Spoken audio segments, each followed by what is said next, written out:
All right, let's go ahead and get started. Today we are going to do chapter 12.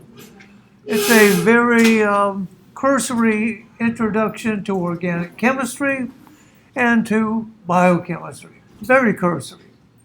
Um, we will learn about functional groups. We will learn how to name alkanes, how to draw structures, fun stuff like that.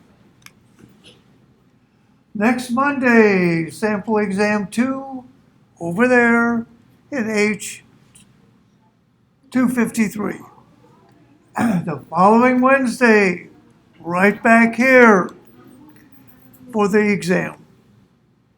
Please be here. All right, the concept of valence. Number of bonds an atom forms in its neutral ground state. Water is H2O, 2 bonds. Nitrogen 3, boron 3. And carbon is 4. The 4 bonds around carbon can be single bonds, double bonds, or triple bonds, but there's always 4. When you're counting these, it's 1, 2, 3, 4, 1, 2, 3, 4, whatever. There's always 4 bonds. Not only that, but in something like methane, CH4, all the bonds are equivalent. Now let's think a little bit about carbon and its place on the periodic table. It's in the second period, atomic number of 6, electron configuration, so we're here. That means that the first period is totally full, that's 1s2. Second period, we have 2 s electrons here. And in the p block, we have 2 p electrons here. They're unpaired. That makes the total configuration 1s2, 2s2, 2p2. Now, if you look at the way these electrons are arranged in these orbitals, yeah, you can see how you could make 4 bonds, 1, 2, 3, 4, but you don't really think of them as being equivalent because these guys have to be different than these guys. But in fact, they are equivalent, absolutely identical. Turns out that there's a process in quantum chemistry called hybridization. Electrons are not stuck in the orbitals like this. They can adapt themselves to its lowest energy configuration. In this case, what happens is we take an s electron, move it up to the 2p orbital, and we form 4 equivalent hybrid orbitals. The hybridization here is sp3. sp3 is something you should remember. sp3 hybridization, 4 equivalent bonds. Now methane in a model looks like this. All of the bond angles are equal, they're all 109.5. The geometry is tetrahedral. Again, we have seen tetrahedra. They look like this. Again, 109-degree angles. The central atom is lifted up off the floor. All the bond lengths are the same, whatever. Perfect symmetry. Now, this is the simplest of carbon compounds. It's methane, we've called it methane before, CH4. The thing that makes carbon chemistry interesting is that carbon can make bonds to other carbons and to other atoms, and we can make chains. These chains can be linear, They can be branched. They can be tied in knots. They're absolutely amazing. When you have a molecule like this guy that only has sp3 hybridized carbons, that is called an alkane. The alkane is the name of a functional group. Functional groups, they all have similar structural features and reactivity. We'll talk more about those in a minute. Because of the geometry of all of these bonds with 109-degree angles, in reality this thing looks more like this. When you draw the structure of a carbon chain, typically it is drawn using this zigzag motif. We can also have branches coming off the chain. Here we have 4 carbons in a row. On carbon number 2, we have a CH3 group sticking up. It's a branched chain alkane. In 3D, it would look something like this. Again, the zigzag and the side chain sticking out. Any questions? Now, all alkanes will have the same general formula. CnH2n plus 2. N is the number of carbon atoms. So here we have 3 carbons. C3. 2 times 3 is 6 plus 2 more. C3H8. All alkanes will have the same formula. This guy has 1, 2, 3, 4, 5 carbons. N is 5. H is 12. Very simple. The hybridization in an alkane, like I said, is always sp3. We saw examples of carbon compounds with double and triple bonds. Those are different functional groups we'll talk about later. They're alkenes and alkynes, they're called. Alkene will have at least 1 carbon-carbon double bond somewhere in a chain. An alkyne will have a carbon-carbon triple bond. We will see in a minute that the hybridization here is not sp3, it's sp2. This is sp. Again, we'll do that in a minute. Now, if you want to name an alkane, back in the good old days, if you discovered a molecule, you could name it after your son. Whatever. You can't do that anymore. There's a set of rules from the International Union of Pure and Applied Chemistry that defines the nomenclature of alkanes and everything else, actually. Basically, what you do is look at your molecule, find the longest continuous chain. That's your parent. The suffix ane is added to the root. So, 1 carbon, the root is meth. Methane. Eth, ethane. Prop, bute, pent, hex, hept, oct, and so on. Oct would have 8 carbons in a continuous long chain.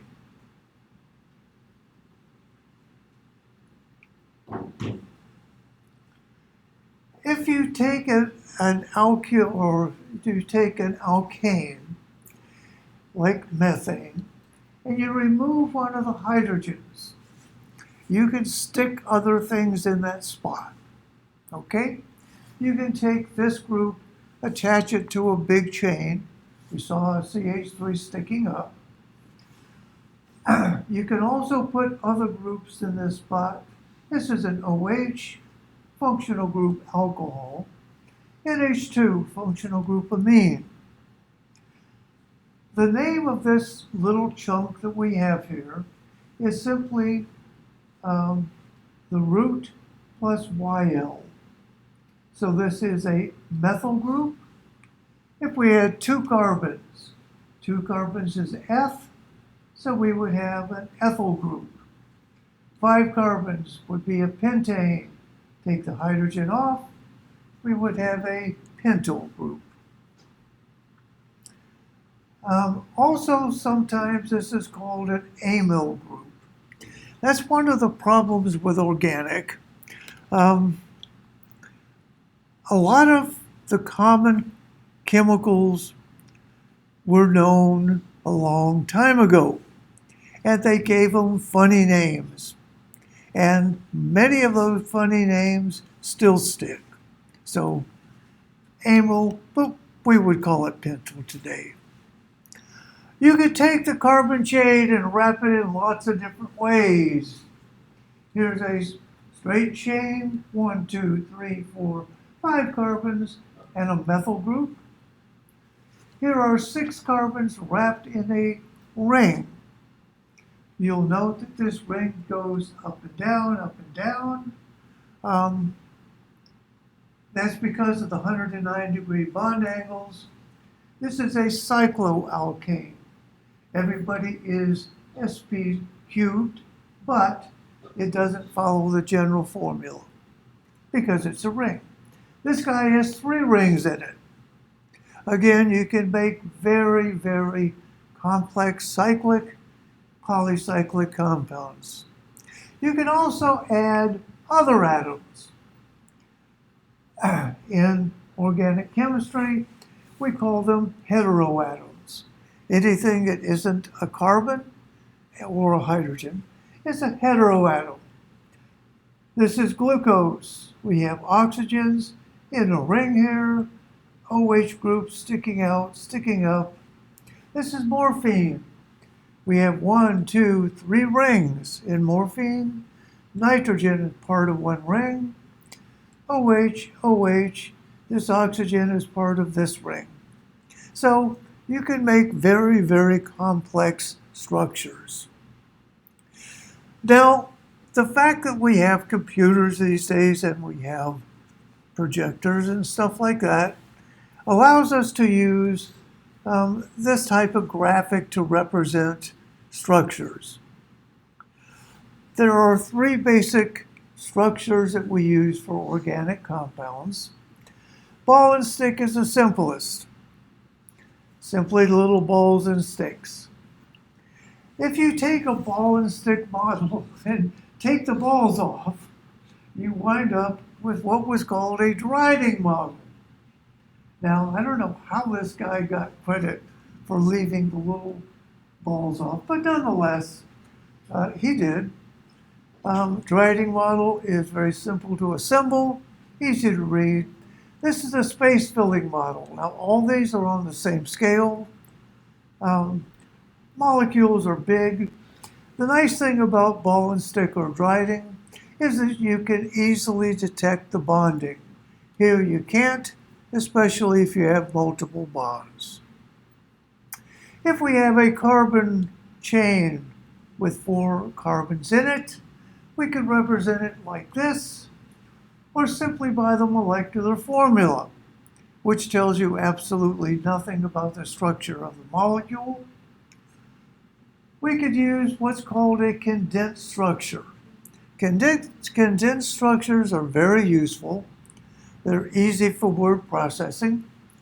What you do is you simply note, we have a CH3, CH2, CH2, CH3, and you string them together.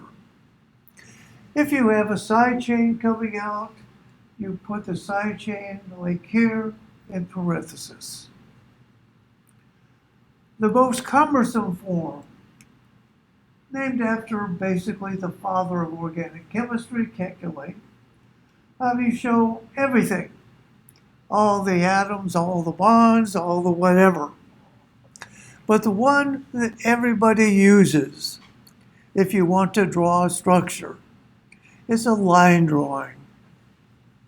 Line drawing, you simply draw the backbone. And you are expected to realize whenever you have a vertex like that, That's a CH2. When you have a line going off in space and stopping, just like the laser pointer did, you have a CH3. Fortunately, the other laser pointers work on this screen. So we're still good. Not quite as bright, but we're still good. CH3 is simply a truncated line coming up, and you understand that. Now, this is a strict line structure. Sometimes you will see line structures drawn using a strict rule. Sometimes, because people often forget these are methyl groups, you simply put them in. Makes it a little clearer to what it is. The criticism here is that technically this looks like this carbon is bonded to a hydrogen. So quite often this is reversed like that. In general, you will see a combination of all of these anytime you look at organic structures. So you just have to interpret it. Any questions? All right. This is our modified line drawing for our 4-carbon butane. If we take this molecule and we look down the bond, move this one back, this one forward, we can get a projection that looks like this. This is our back carbon, this is our front carbon. Now, why would you do that? Well, the one thing that this shows very, very clearly is the relationship between groups that are attached to this carbon-carbon bond. Relationships like this are very important in organic chemistry. That's defined as the stereochemistry of the molecule. Organic compounds, well known for stereochemistry. If we take this process one step further, we get, aside from the sawhorse, what's called a Newman projection. Here we have taken the back carbon, just made it a big ball. This is our front carbon, and again, you're supposed to understand this carbon is bonded to this one. Shows very clearly relationships between attached groups. Any questions? Well, let's do the fun part here. Let's take some structures, some compounds, and draw line drawings. Here we have a condensed structure. A CH3, a carbon with 2 methyls on it, a CH2, CH2, and a CH3. First thing you want to do is just count your parent chain. See how many carbons you're dealing with? We get 1, 2, 3, 4, 5 carbons in our main chain. Okay? We're going to draw a zigzag now with 5 carbons in it. It'll look something like this. 1, 2, 3, 4, 5.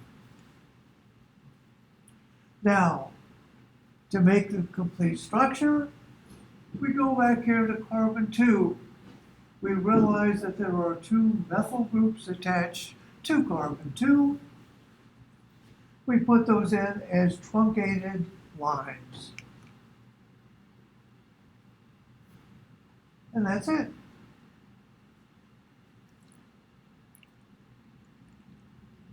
How simple is that? Yeah. The way you put the line, the left again was open. Well, this is just a representation, okay? It's not meant to show really what it looks like. You can draw this in a different way if you want. but this is pretty much standard. Okay. Here we have our six-membered ring. It's called cyclohexane. Hex is 6. Again, you can look at this. Goes down, up, down, up, down, up, whatever. The way that this is typically represented is to follow the carbon backbone like this. And you get a structure that looks like this. It's a little tricky to draw the first time, perhaps. It is called chair cyclohexane because somebody thought, looks kind of like a lawn chair. Whatever. The name stuck. Chair cyclohexane. Organic chemists tend to be very good artists. And you have to be, because otherwise you can murder a molecule. You could either draw a cyclohexane this way, or you could draw a perfect hexagon. Either one. Our next one here. This is the Newman projection, right? First thing we have to do is figure out what our chain looks like. Let's start at one end and number it. Carbon 3 is our front carbon, 4 is the back, and this is 5 and 6. All right, attached to carbon number 3, we have a methyl group. Attached to carbon number 4, we have a methyl group. Aside from that, it is simply a 6-carbon chain. So we start off by drawing our 6-carbon chain. We have groups attached at carbon 3 and 4, so I've numbered those. They're both methyl groups. Those are simply lines heading up and down into space.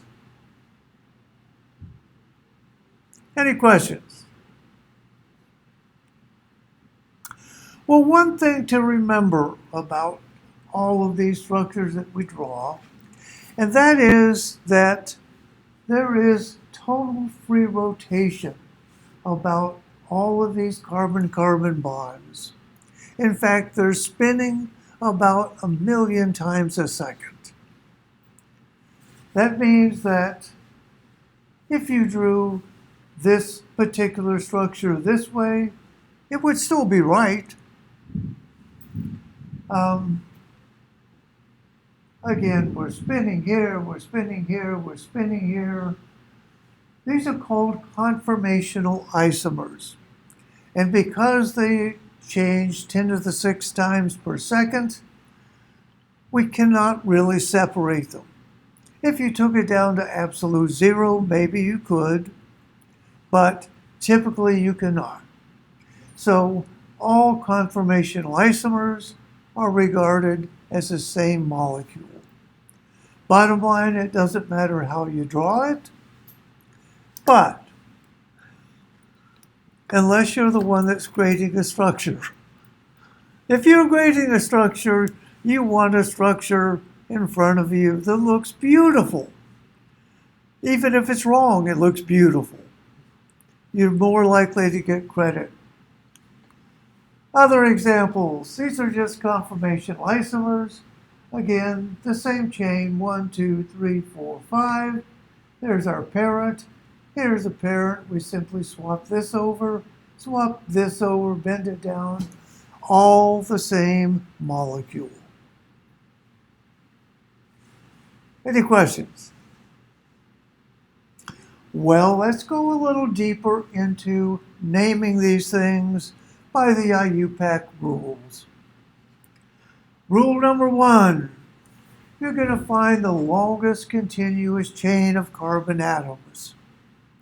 You also want the chain with the most substituents if there's a tie. So, we look at our first guy here. This is 1, 2, 3, 4, 5. This is 1, 2, 3, 4, 5, 6. 6 is bigger than 5. That's our parent chain.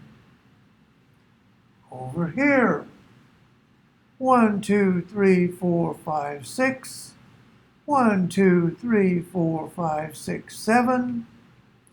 That's our longest chain.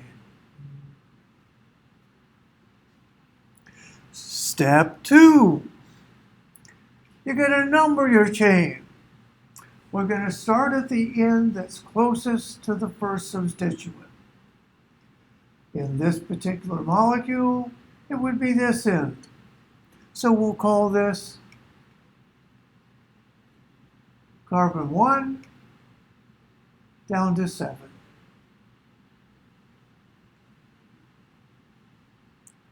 All right. We have identified our parent chain. We've identified our numbering system. As we look at this, we are going to write a name using the alkyl radicals. We're going to write it as a single word using hyphens and commas. Okay. At carbon number 2, we have a methyl group. We will call that a 2-methyl.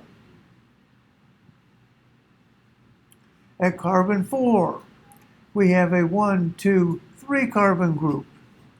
That's a propyl. Our parent chain has 7 carbons. That's a heptane. So our pieces.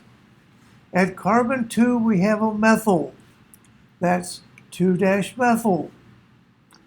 At carbon 4, we have a propyl. We will separate these by dashes. That will be a -4-propyl.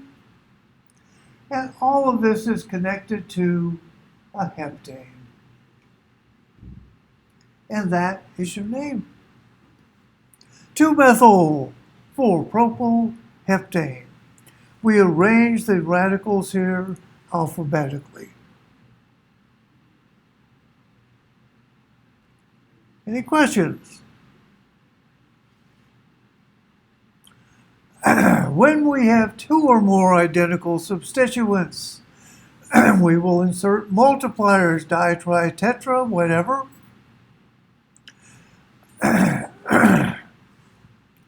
And when we have multiple numbers, we will separate those with commas.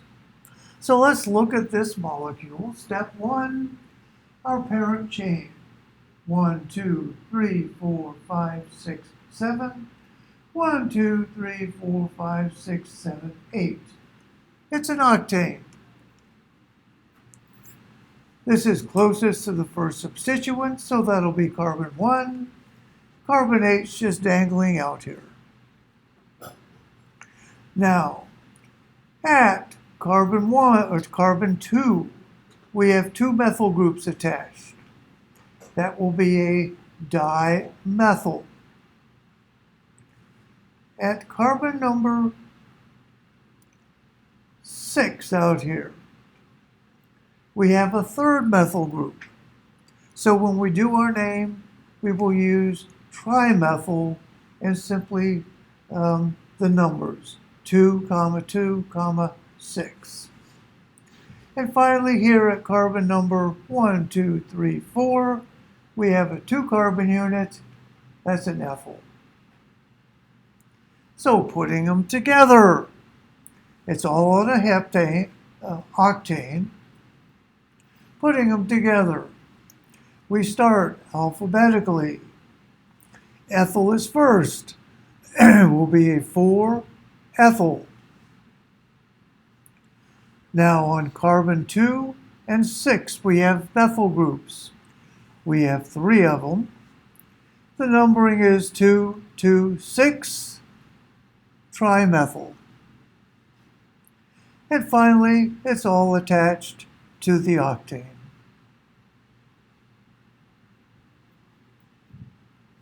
Now you can imagine this nomenclature could be cumbersome sometimes. it can be difficult to read and write. We will practice doing some in a minute. Let's look at rule number 4 first. Quite often, halogens are attached to carbon chains. We'll use the words chloro, bromo, iodo, fluoro as a substituent name, and let's just go ahead and name this guy. First of all, this is going to be carbon 1, same backbone, it's an octane. Once again, at carbon 2, we have 2 methyl groups. At carbon number 4, we have our ethyl group.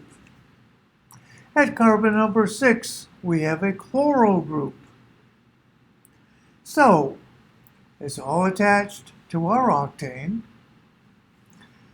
Chlorine alphabetically will be first. So it will be a 6-chloro. Now we do our ethyl next. 4-ethyl. 2, 2-di-methyl. And finally, octane. All one word. Now on the exam, you will get an opportunity to either draw a structure from the name or take a structure and give me a name. Yes, you will do that. And you'll do it nicely, I'm sure. So let's practice that a little bit. If I gave you a structure like this is again a sawhorse projection, nicely shows stereochemistry, and we want to name it. Step 1, we have to find our parent chain.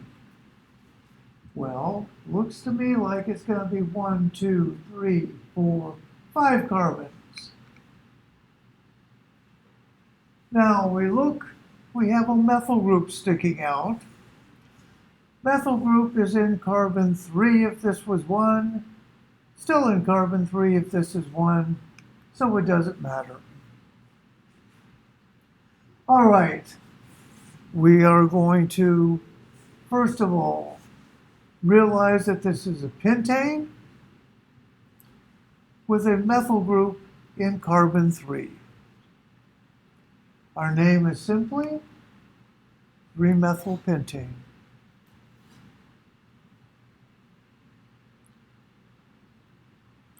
Our next guy, try to find our longest chain. These are 3 methyl groups all on the same carbon, so we can start with either one of them. Start with this, 1, 2, 3, 4. It's a butane. In carbon 2, let's make this carbon 1. Carbon 2, we have 2 methyl groups. So it will be a 2,2-dimethyl butane.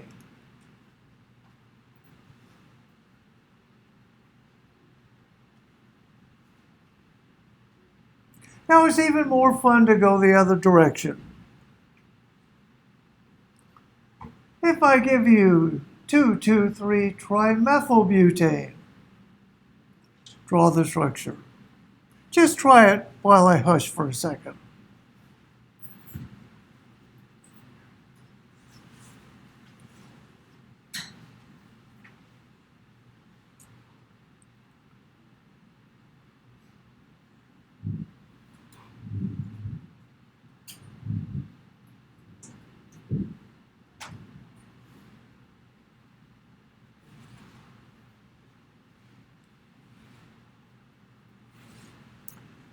It's a butane, that's 4 carbons in a row.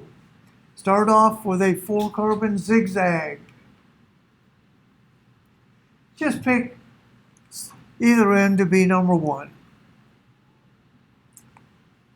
We have 3 methyl groups. 2 of them are in carbon 2. 1 is in carbon 3. We simply draw lines going off into nowhere, and that is 2,2,3-trimethylbutane.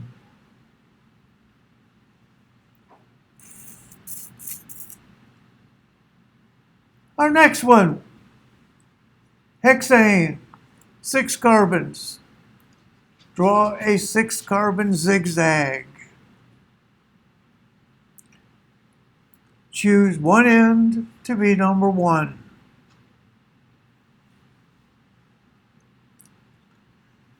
In carbon 3, you will have a 2-carbon side chain, that's an ethyl group. In carbon 2, you will have 2 methyls side chains. So our zigzag looks like this. Carbon 2, 2 methyls, that'll be here and here. Carbon 3, an ethyl group, and it looks like this.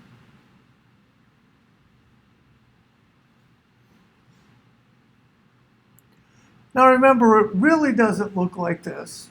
This methyl or this ethyl group, the top is spinning around 1,000,000 times a second, like a club. And this is spinning, everything is spinning. Very dynamic. Last one here is an octane, that's 8 carbons in your zigzag.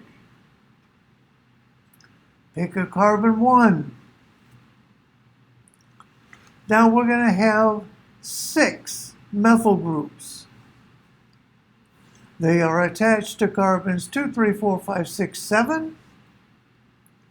So carbon 2, 3, 4, 5, 6, 7. And there it is. Isn't that fun? Like I said, practice this skill. I will either give you structures and ask you for a name, or a name and ask for a structure. If you draw structures, please draw them carefully. Thank you. All right, we mentioned that alkenes and alkynes had different hybridization. Let's take a quick look at that. An alkene has a carbon-carbon double bond. An alkyne has a carbon-carbon triple bond. Again, these are different functional groups. Now, as we go to make these structures, let's look at the orbitals that are involved. We call this an sp squared hybridized orbital. What we're doing is taking the s orbital and we're taking 2 p orbitals. And we are combining these mathematically to find the lowest energy solution. Okay, we have 3 orbitals, we will get 3 bonds. Lowest energy, something like this. Flat, 120-degree angles. Everything is as far apart from each other as it can be. Now, this works nicely, except we have a p orbital on this one and a p orbital on this one that are left over. We haven't used them. They're still there. What we're going to do is simply show the p orbitals here and here. Now, you'll note that these are perfectly aligned in the projector screen. When orbitals line up like this, so they're perfectly aligned, the electrons in those orbitals combine and they share. So instead of looking like this, you get something that looks like a hot dog. In fact, you can carve the hot dog open and see the thing inside. This is a sigma network, it's called. This up here, these bonds, together are referred to as the pi cloud. Greek symbol pi.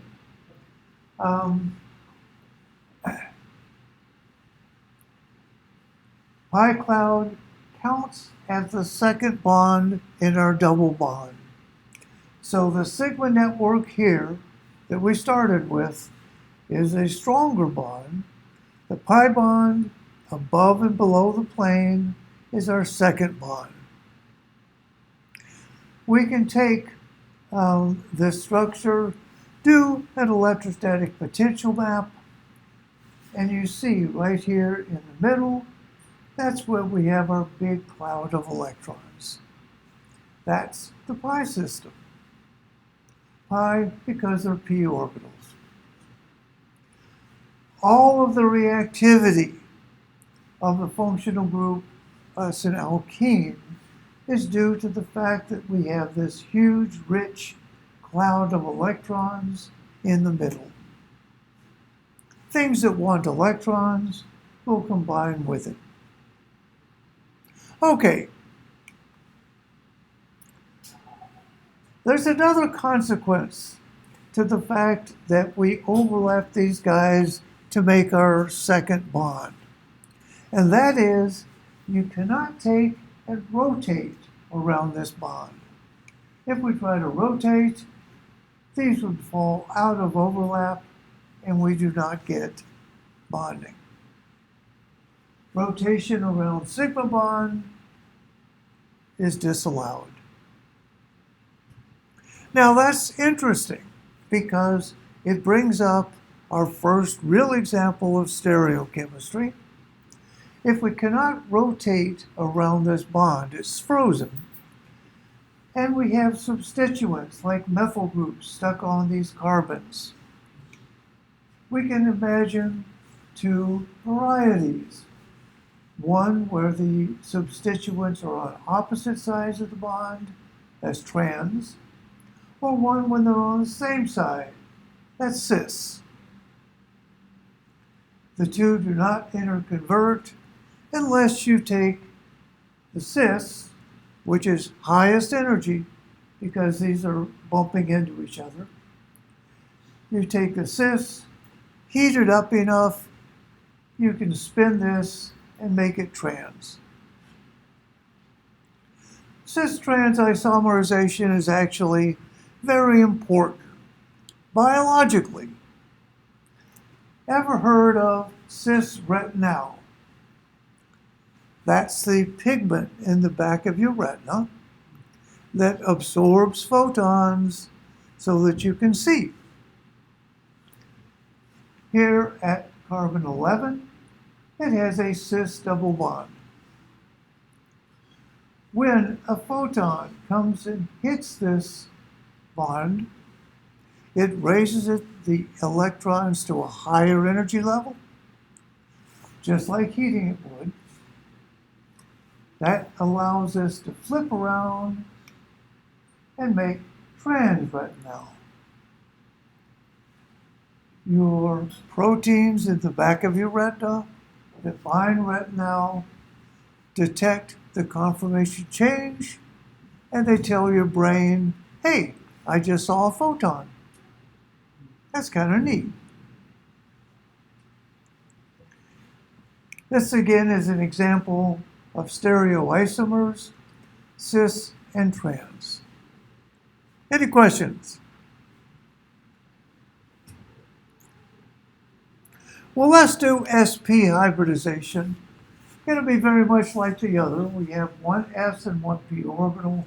We're combining two orbitals, two bonds on every carbon. We still have two p orbitals left over for each one. If we put those on, here they are. One's this way, one's this way.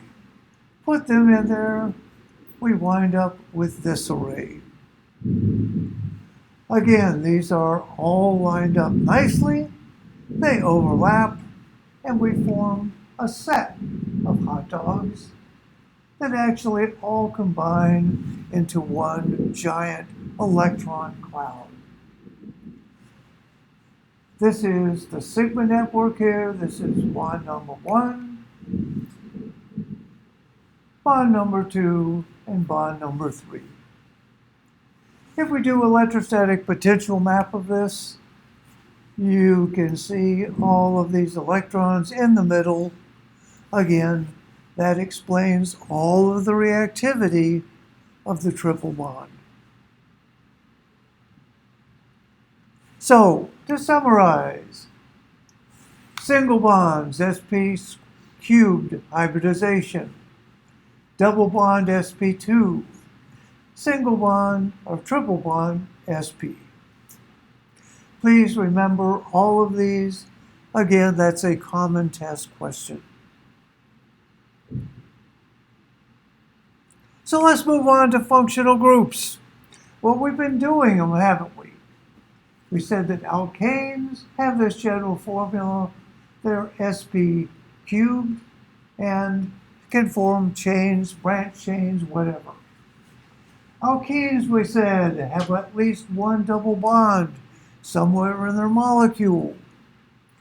Alkynes have a triple bond somewhere in their molecule. When we speak of a functional group, again, it's composed of a group of atoms with characteristic chemical behavior. When you have a double bond, the electron cloud here is very reactive with positive things. This is an alcohol, it's an OH, very polar. This is an ether, very nonpolar. We don't have an OH bond to polarize. Each of these are separate functional groups. Each of these has highly characteristic reactions. For example, if we take something with a double bond and we add bromine, bromine will add to each of these carbons. The stereochemistry is such that the bromines are always on opposite sides, and we always make a 1,2 dibromide. I wrote an organic book a little bit ago, and in the discussion of functional groups, I included charts like this. These are typical reactions of alkenes. This actually goes on for 3 pages. There's a lot of chemistry in organic. Let's quickly just run through the list of functional groups then. Alkane, alkene, alkyne, we've done those. Arenes, this is benzene. Benzene is a remarkable molecule. We have 6 carbons in a ring, 3 double bonds. If you look at all the orbitals here, all of these orbitals align. The ring is flat. These orbitals all combine to make a pi cloud. It's called above and below the plane. Again, the reactivity of benzene is due to this huge cloud of electrons.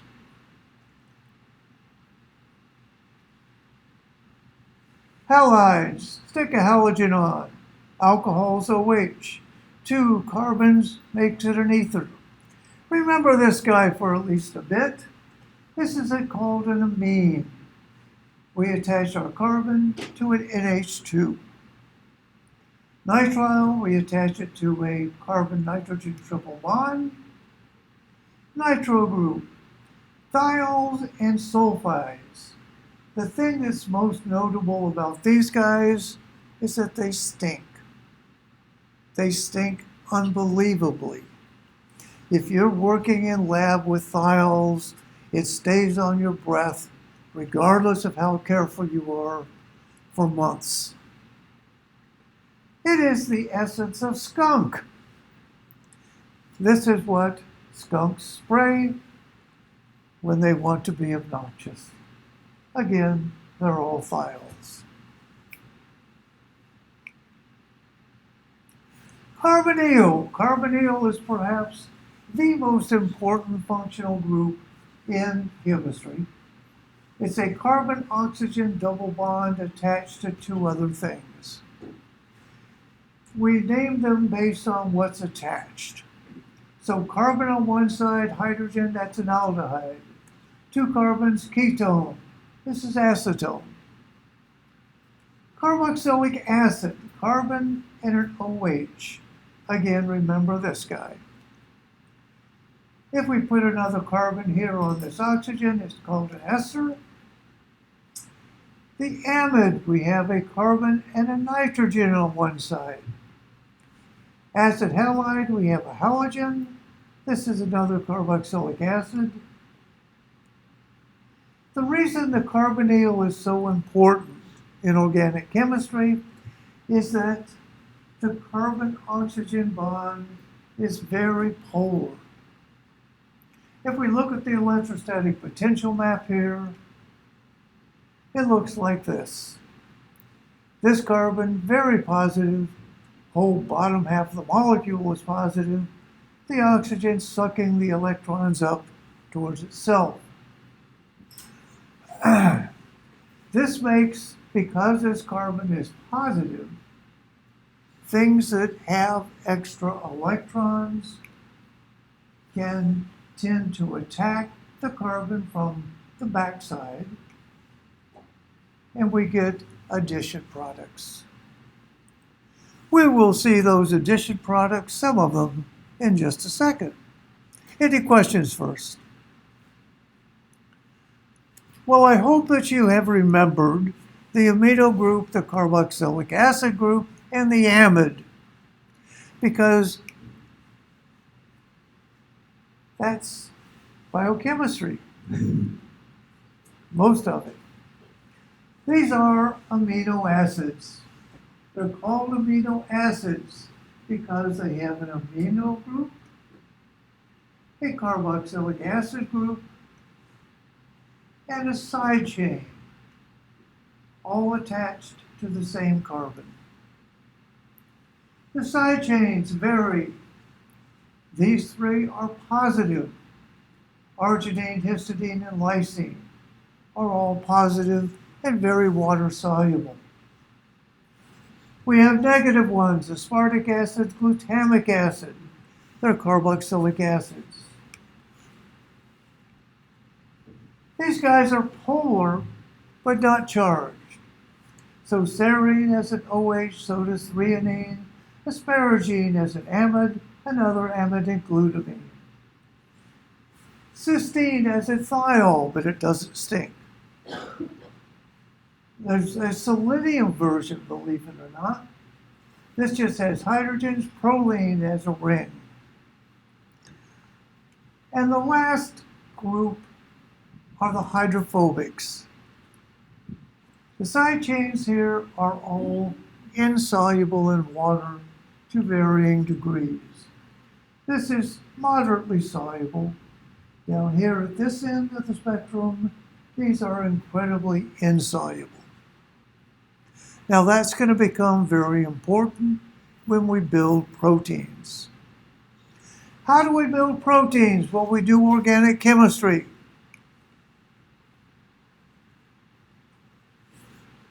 This is an amino group, right?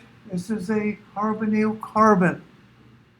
We said that the carbonyl was highly polarized and that things with extra electrons can attack it. In biochemistry, we have things called enzymes. We'll see one in a second. Then one enzyme would pull down this amino acid, serine, and then allow this guy to come in, position this nitrogen here. When that happens, you lose water. The nitrogen attacks the carbon, and we make a peptide. Two or more amino acids stuck together with an amide link, that's called a peptide. We could do this over and over again. This is a 4 amino acid peptide. In fact, we could do this over and over and over and over and over again. And when we do that, we generate a protein. The primary sequence is just the order in which the amino acids are all hooked together. But remember, each of these amino acids has a side chain with different water solubility. So as this is being produced, it starts to fold. It takes the hydrophobic parts, puts them in the middle, away from the water.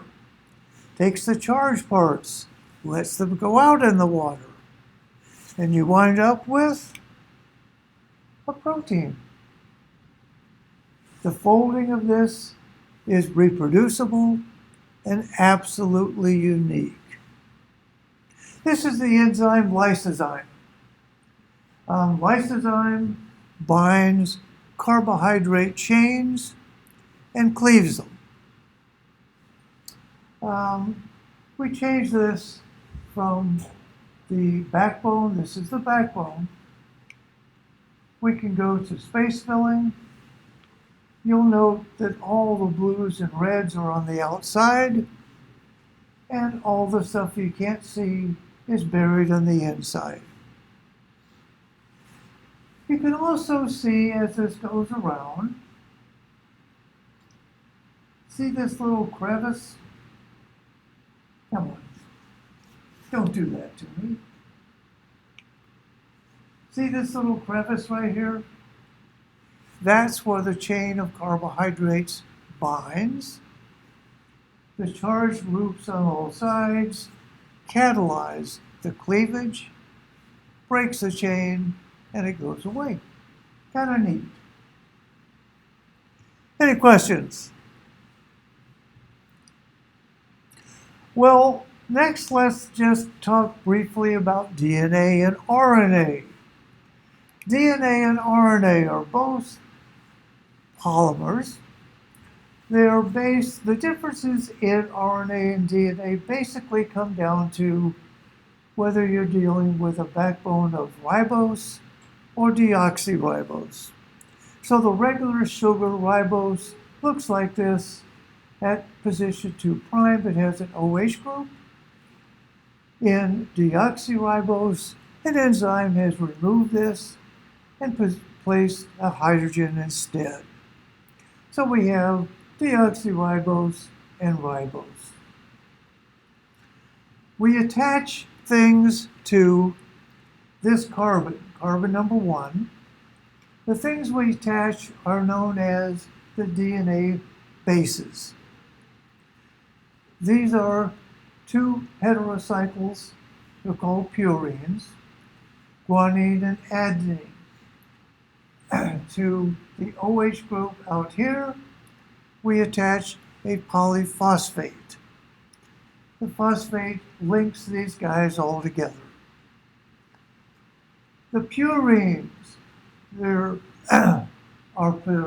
are designed such that they can interact with pyrimidines, the other 2 base pairs, thymine and cytosine. The way these 2 interact is by hydrogen bonding. This is cytosine and guanine. If you note here, we have an NH. This is the carbonyl. That's a hydrogen bond. NH and a nitrogen. Carbonyl and an NH. With this base pair, we get 3 hydrogen bonds. When you take your full polymer, here we have our ribose, our phosphate as a chain. These are all on the outside because the phosphate is charged.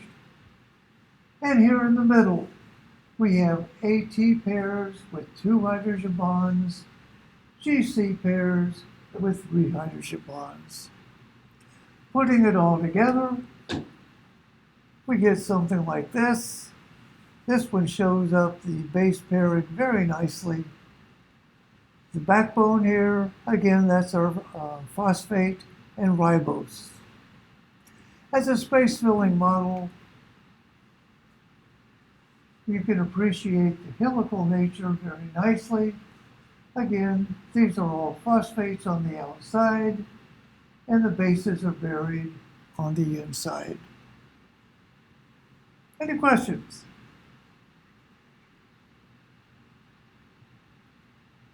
All right, let's move to our last biological group, and that's fat. This is a fatty acid, also called a free fatty acid. Now that you know everything about functional groups, you of course recognize the carboxylic acid, and you note that this is a cis alkene, isn't it? All naturally occurring free fatty acids are cis. Ever heard of trans fatty acids?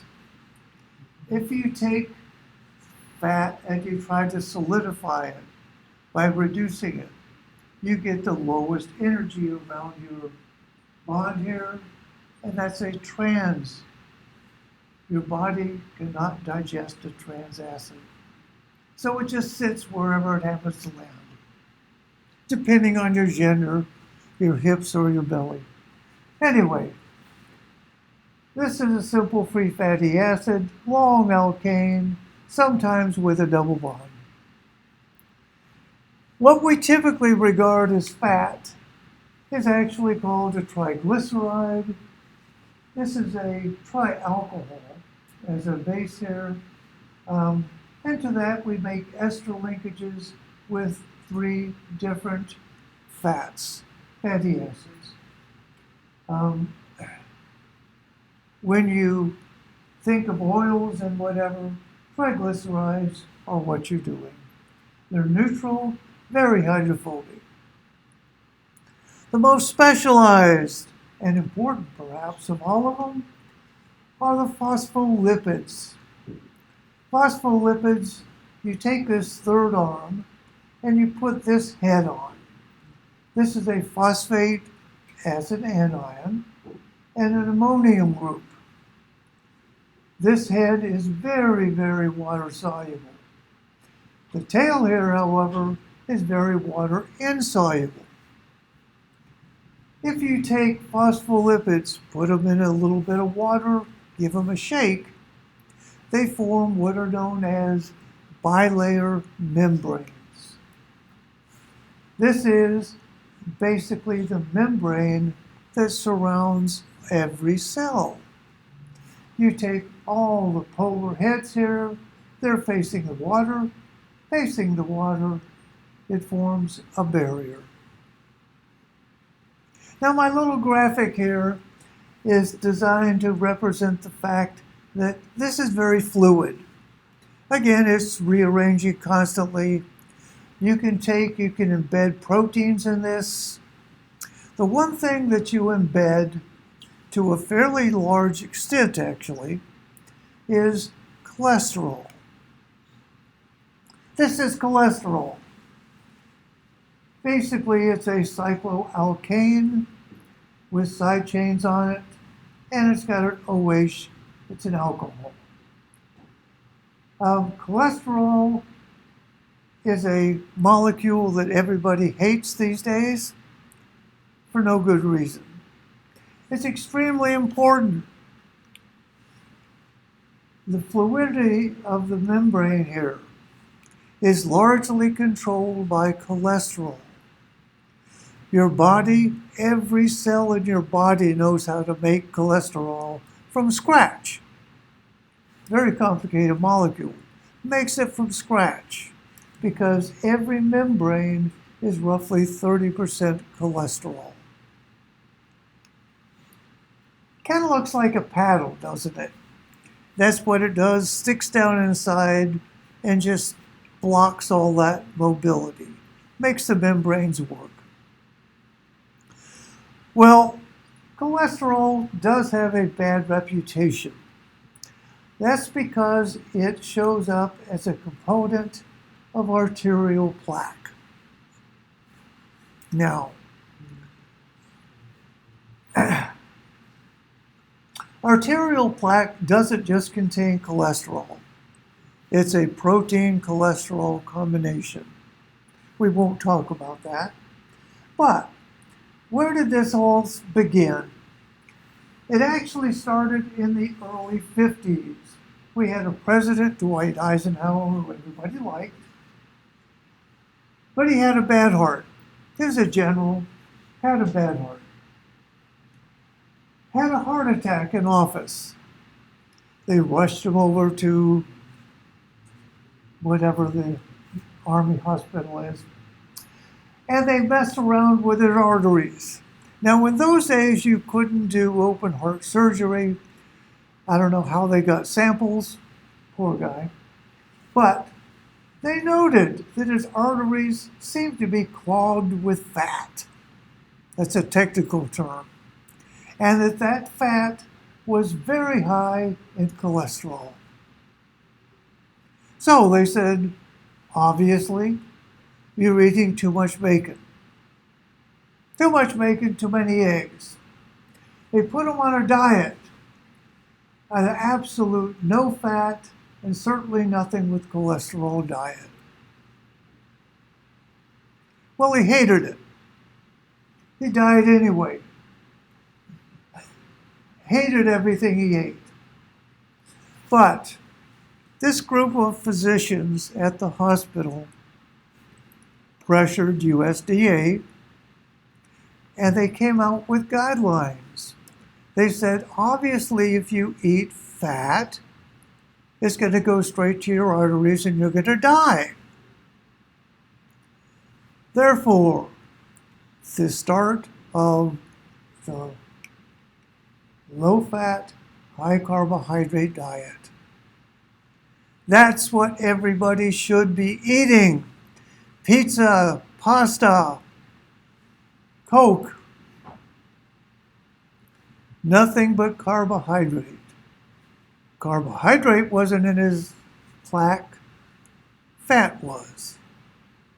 So, everybody in the Western world said, okay, makes sense to me, even though it's wrong. Makes sense to me. And so we all started eating pasta. Before this, we all looked like this. Slowly, as the diet took effect, well, that's not nearly as attractive, is it? And we all started getting fat. The fat was due to the high carbohydrate diet. This is metabolism in a single slide. 2 slides, really. Bottom line of metabolism. Virtually all digestible foods are broken down into what is called acetyl-CoA. The acetyl group, 2 carbon, carbonyl, and a methyl.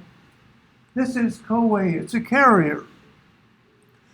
If you want to make fat, you must convert whatever you eat into acetyl-CoA. You break it down into 2 carbon units, then you build your fats from it. The rate at which things are converted to acetyl-CoA, however, is very different depending on what you eat. Simple sugars, very fast. As soon as it hits your stomach, really your mouth, it starts being broken down and makes acetyl-CoA very quickly. Fats and oils are slower. The process is called beta oxidation. It's complicated. Krebs cycle. It's slower. Proteins are very slow. Very slow. Mostly proteins are broken down to amino acids and then reused. But to make acetyl-CoA from them, you can, but it's very slow.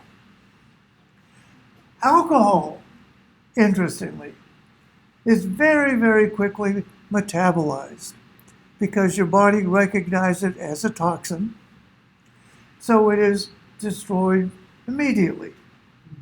But you wind up with lactic acid, which biochemically is not converted to acetyl-CoA. The interesting thing about this is, where do you get a beer belly from? Not from the alcohol. Alcohol doesn't make you fat. The fact that you drink a beer and then you want to eat a pizza, that's what makes you fat. So, let's just look at a couple dinners. Potato chips, they're about 30% potato starch, sugar, and 60% fat. This is 100% sugar. And this is the steak. I love steak. If we eat this, what happens? Well, instantly, your body will break down the carbohydrate in the chips, convert it to acetyl-CoA, and you think you're good. Sugar in the drink here, same thing. Acetyl-CoA right away. The fat, however, the fat in the chips is metabolized very, very slowly. And so, once you've made all the acetyl-CoA you need, you have leftover fat from this. It's stored as fat. If you eat your steak, this is protein and fat. But in this case, the fat is metabolized faster than the protein. So you eat this, all the fat winds up as acetyl-CoA, not stored fat. Bottom line, fat doesn't make you fat. Fat plus carbohydrate is what does it. And finally, let's go back and redeem our friend cholesterol. Again, we make all the cholesterol our body ever needs. When you eat it, you mostly just go straight through you. Nonetheless, every dietitian will tell you low cholesterol foods like fish, chicken breast, whatever, no skin. But never, never eat red meat or eggs. They're bad. Well, recent research has found that cholesterol actually isn't the bad guy here. In foods, cholesterol, because it's an alkene, can undergo a characteristic reaction and be oxidized to an epoxide, it's called. The epoxide is a very reactive functional group. This will link itself to proteins, etc. This is what winds up in plaque. Now, different foods have different levels of oxidized cholesterol. The highest foods, fish and chicken. The lowest, red meat and eggs. Okay, enough. Quiz 2 must be done before E2, before next Wednesday. Tutorials must be done same time. Again, next Monday, we do sample exam 2, print 2 copies, work 1, hand it in, 10 points. We're in H253 for that. Exam is here next Wednesday. Right here, be here. Any questions? Here's our tutorial list. We have finally made it through all of our material, and we should celebrate. Any questions?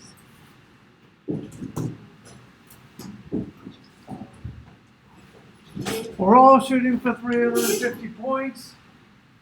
Even if you have 350, You still have to take the exam. I'm not gonna do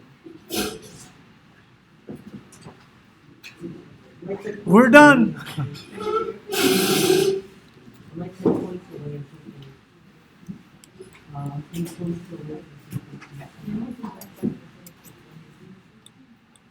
Well, that died abruptly.